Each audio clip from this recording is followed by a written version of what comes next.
ফ্রান্সের বিরুদ্ধে যুক্তরাষ্ট্রের জন্য আকাশসীমা বন্ধের অভিযোগ করেছেন মার্কিন প্রেসিডেন্ট ডোনাল্ড ট্রাম্প। তিনি বলেন, যুক্তরাষ্ট্রের যুদ্ধ বিমানকে ইসরায়েলে যাওয়ার জন্য আকাশসীমা ব্যবহার করতে দেয়নি ফ্রান্স।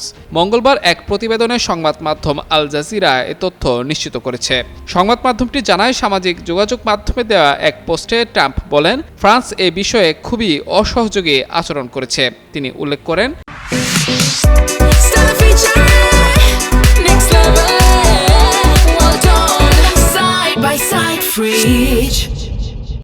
এই পদক্ষেপ নেওয়া হয়েছে এমন সময় যখন একটি উচ্চ পর্যায়ের ইরানি কর্মকর্তাকে হটানোর অভিযান চলছে।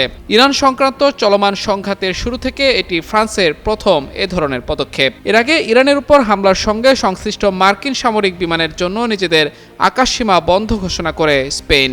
সোমবার দেশটির প্রতিরক্ষা মন্ত্রী এ ঘোষণা দেন। রয়টার্স বলছে, এই সিদ্ধান্তের ফলে মধ্যপ্রাচ্যে অভিযানে যাওয়ার সময় মার্কিন সামরিক বিমানগুলোকে এখন ন্যাটো সদস্য দেশ স্পেনকে এড়িয়ে বিকল্প পথ ব্যবহার করতে হবে। যদিও জরুরি পরিস্থিতিতে এই নিষেধাজ্ঞা প্রযোজ্য হবে না বলে জানা গেছে।